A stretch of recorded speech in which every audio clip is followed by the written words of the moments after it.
ஆச்சி சிட்டுக்குருவி சேனல் நேயர்களுக்கு வணக்கம். இப்போ நான் சுயம் செய்ய போகிறேன்.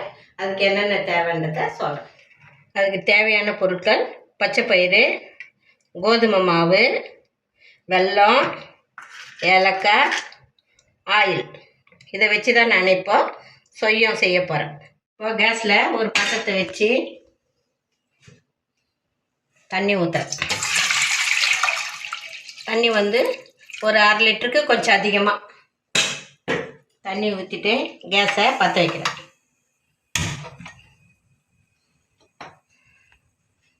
இப்போ தண்ணி சூடேறிச்சு. இந்த பைத்தம்பருப்பை ஊற வச்சு வச்சேன் பைத்தம்பருப்பு நல்லா ஒரு 8 மணி நேரம் ஊறிச்சு. இந்த பைத்தம்பருப்பு, பச்சை பயிறு,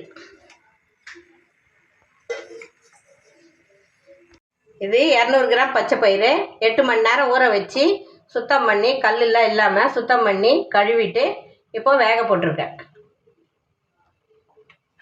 இப்போ அடுத்தது ஒரு கிண்ணத்தை வச்சு அதில் ஒரு 150 கிராம் வெல்லம்,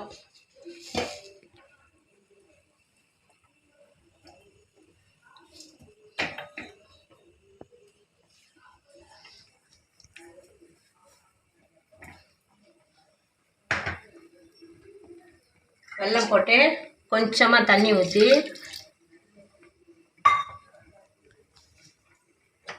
இந்த கேஸை பற்ற வைக்கிறேன். ஒரு சில வெல்லத்தில் மண் இருக்கும், அதனால் இதை கொதிக்க வச்சு நல்லா கரையிட்டு வடிகட்டி எடுத்துக்கலாம். பாருங்கள், பருப்பு நல்லா வெந்து போச்சு. இப்போ கேஸை ஆஃப் பண்ணிடுறேன். ஆஃப் பண்ணிவிட்டு இப்போ வெல்லமும் கரைஞ்சிச்சு, அதையும் ஆஃப் பண்ணிடுறேன். இப்போது வெல்லத்தை மண் எடுத்துடணும்.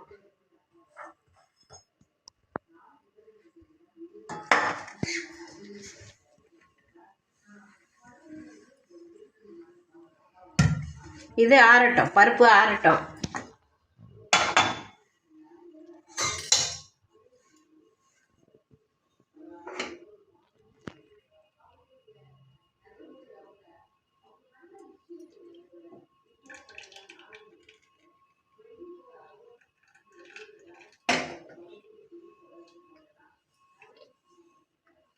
பாருங்கள், மண் எவ்வளோ இருக்குது.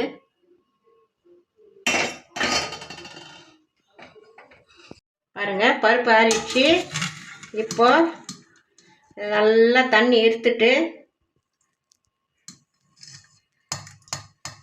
மிக்ஸி ஜாரில் ஒரு சுத்து போட்டுக்கலாம்.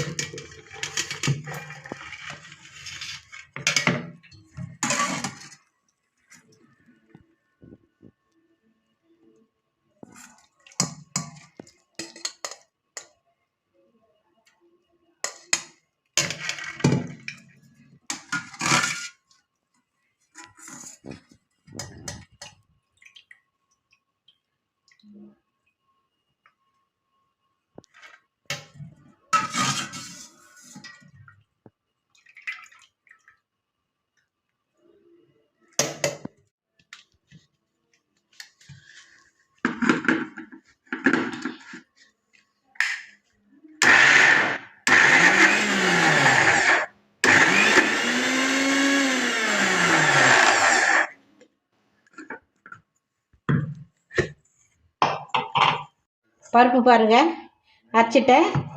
இது மாதிரி இருக்கணும் பருப்பு.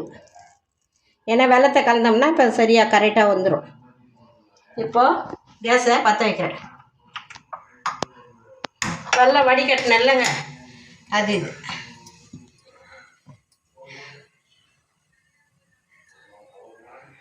பாருங்கள், கொஞ்சம் தண்ணியை சுண்டி வரட்டும். நல்லா கொஞ்சம் கெட்டி படட்டுன்ட்டு இந்த பைத்தம்பருப்பை போடலாம். ஏலக்காய் 3 போட்டுரு. இந்த வெல்லத்துலேயே வடிகட்டின வெல்லம் இது.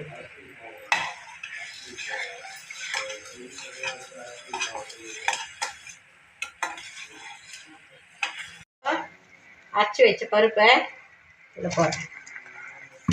சிம்மில் வச்சிடுறேன்.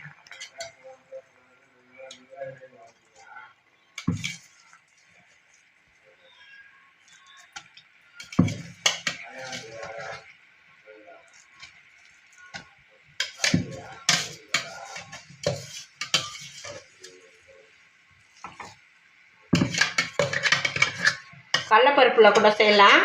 ஆனால் இது வந்து நல்லது உடம்புக்கு. பச்சை பயிறு உடம்புக்கு நல்லது.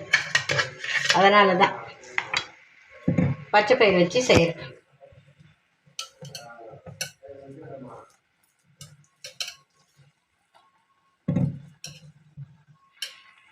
இப்போ இதில் போட்டு அப்படியே கலர்னோம்னா இந்த தண்ணியெலாம், அந்த வெல்லம் தண்ணியெலாம் அப்படியே இந்த பருப்பு இழுத்துரும்.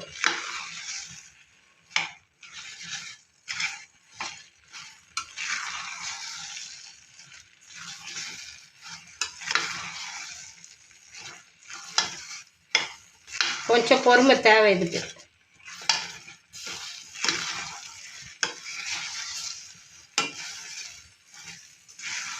பாருங்கள், சிம்லேயே வச்சு அந்த தண்ணியெலாம் சுத்தமாக இது பண்ணிட்டேன்.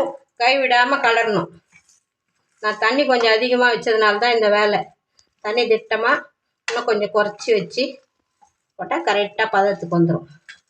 பாருங்கள், இது ஆறட்டும். இதில் வந்து வெல்லமும் போட்டிருக்கோம். வெல்லம், அந்த இருத்து வச்ச வெல்லம், அந்த பைத்தம் பயிறு, ஏலக்காய், இது 3 இருக்குது. இது ஆறட்டும். பூரணத்துக்கு இது. அதுக்குள்ளே கோதுமை மாவை கரைச்சிக்கலாம். இது 200 கிராம் கோதுமை மாவு.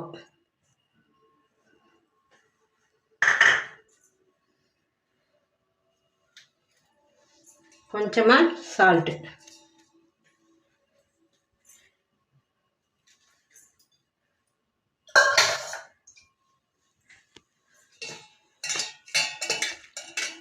தண்ணி கொஞ்சம் கொஞ்சமாக ஊற்றி கரைக்கணும்.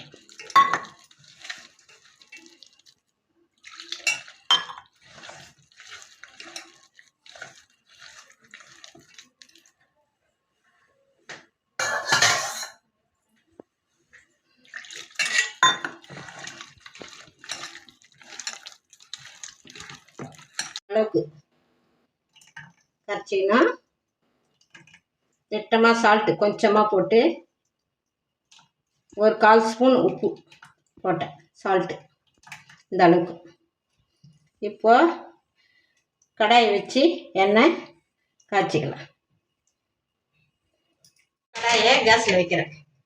வச்சுட்டு கேஸ் பற்ற வைக்கிறேன். கடாய் காயட்டும். அதுக்குள்ளே இதை உருட்டி வச்சுப்போம்.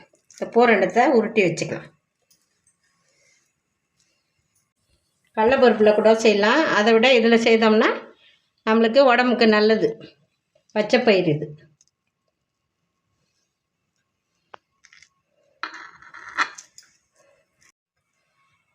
இப்போ கடாய் காஞ்சிச்சு.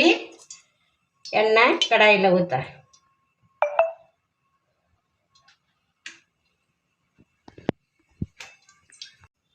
பாருங்கள், எண்ணெய் காஞ்சிச்சு. இப்போ எண்ணெயில் சொய்யம் போடுறேன். ரொம்ப போடக்கூடாது.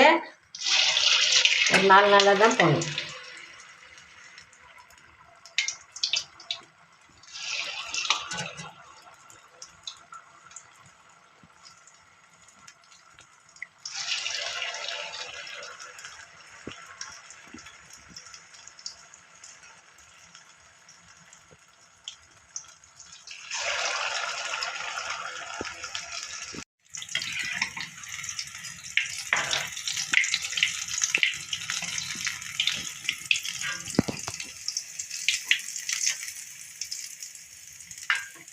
பாருங்க, சொய்யம் வந்துச்சு. எண்ணெயை நல்லா எடுத்துட்டு தட்டில் போடணும்.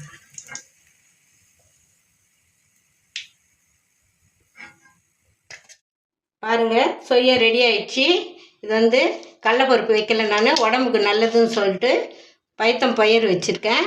இங்கே பாருங்கள், அருமையாக இருக்குது. பாருங்கள், கோதுமை மாவு வச்சு இது மாதிரி செஞ்சுருக்கிறேன். எப்படி இருக்குதுன்ட்டு நீங்கள் சாப்பிட்டு எனக்கு சொல்லணும். காஞ்சி சிட்டுக்குருவி சேனலுக்கு லைக் பண்ணுங்கள், ஷேர் பண்ணுங்கள், கமெண்ட் பண்ணுங்கள், சப்ஸ்கிரைப் பண்ணுங்கள். நன்றி.